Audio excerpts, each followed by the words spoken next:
Jesucristo, sí, fundó una iglesia que es la Iglesia Católica, apostólica, con una sucesión papal de 2000 años. Cómo lo podemos argumentar? Porque es algo que me interesa para mí saber, para yo poderlo hacer. Digo, pues creo que un poco lo que vamos de platicar, ¿no?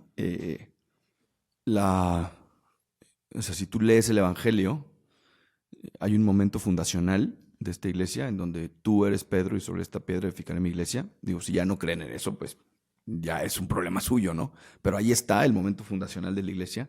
Y luego también están los gestos y las palabras que Jesús nos ofrece en el Evangelio, en donde tiene un colegio apostólico, en donde Él ordena a esos primeros sacerdotes, en donde Él los lanza, Él los manda a misionar, en donde Él da las llaves de la iglesia a Pedro: lo que tú ates en la tierra quedará atado en el cielo, lo que tú desates en la tierra quedará atado en el cielo.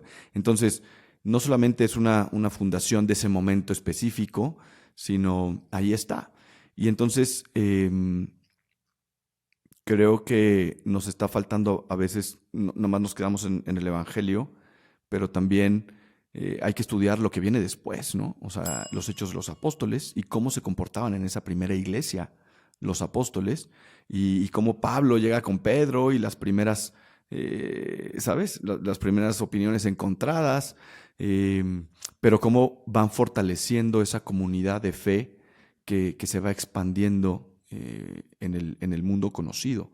Entonces, la historia, la verdad es que ahí está. Y los historiadores, incluso no católicos, reconocen el sentir eclesiástico que ya había desde los primeros siglos, e incluso la jerarquía y el liderazgo de Pedro y de los primeros apóstoles, ¿no?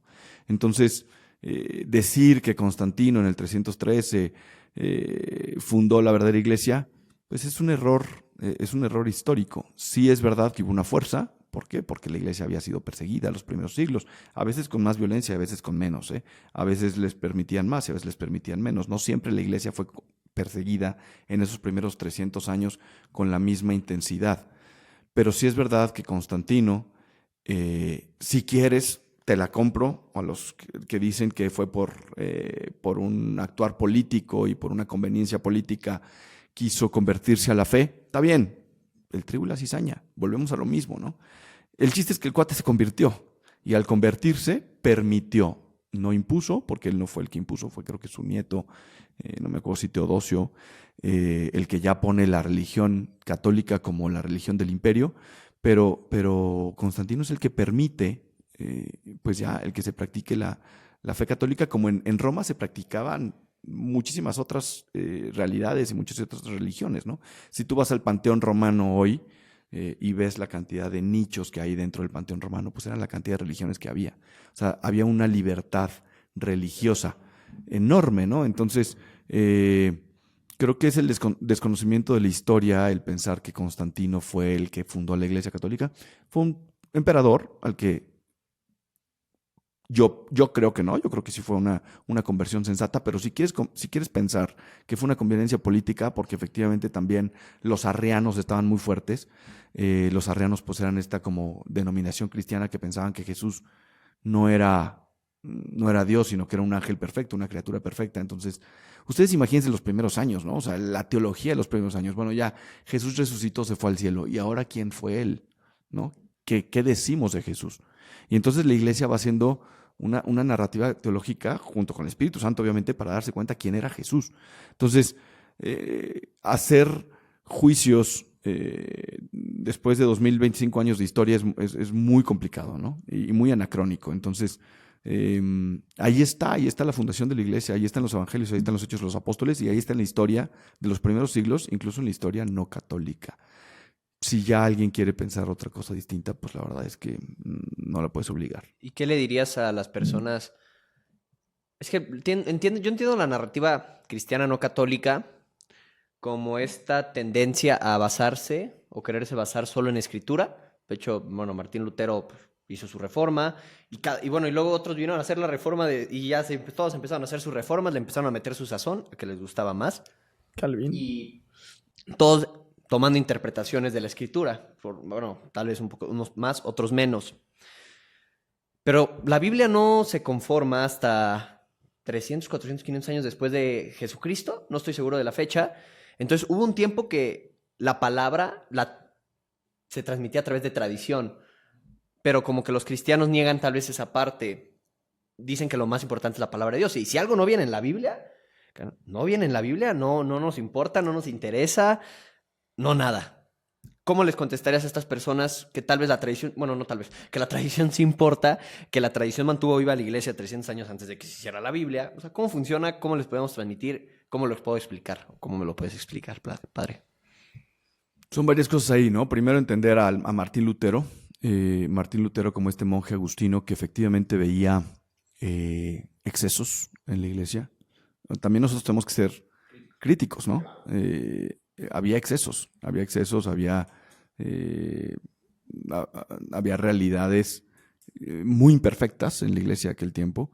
Y un Martín Lutero que se acerca a la iglesia con esta rebeldía y un papa que le dice, oye, sí, tienes razón, vamos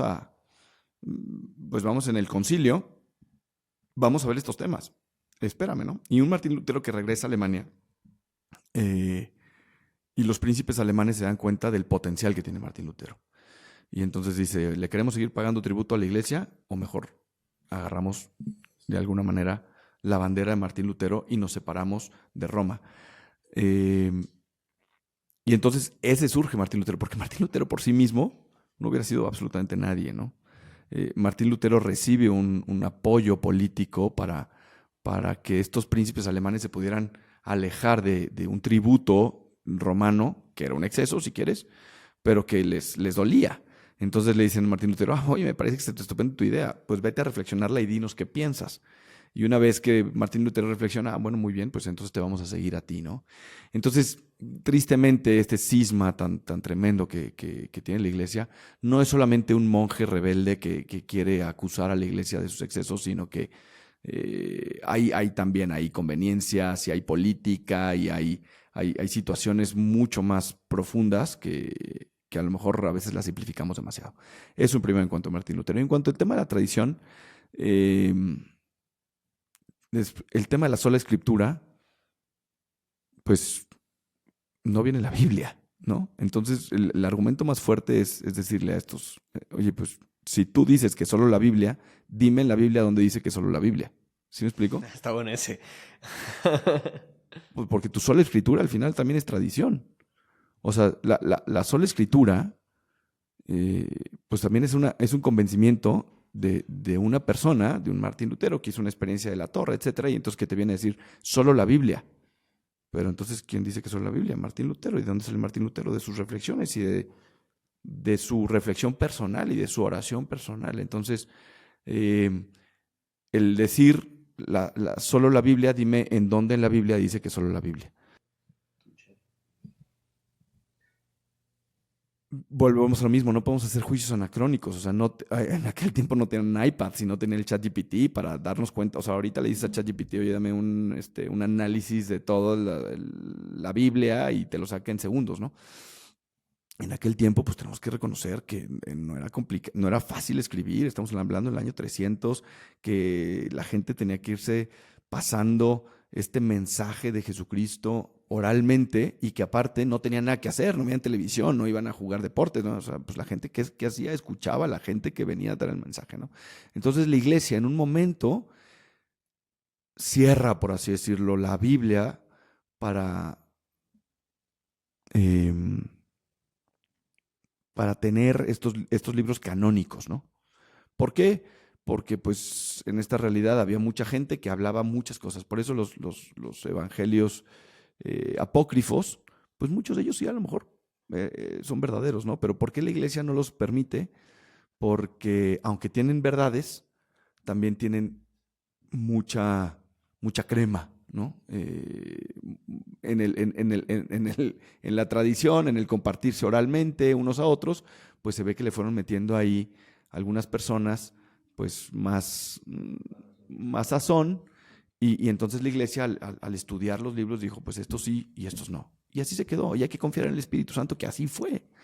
Que los libros apócrifos ¿Son falsos? No, probablemente tienen muchas verdades, pero la iglesia se quiso quedar con estos, ¿no?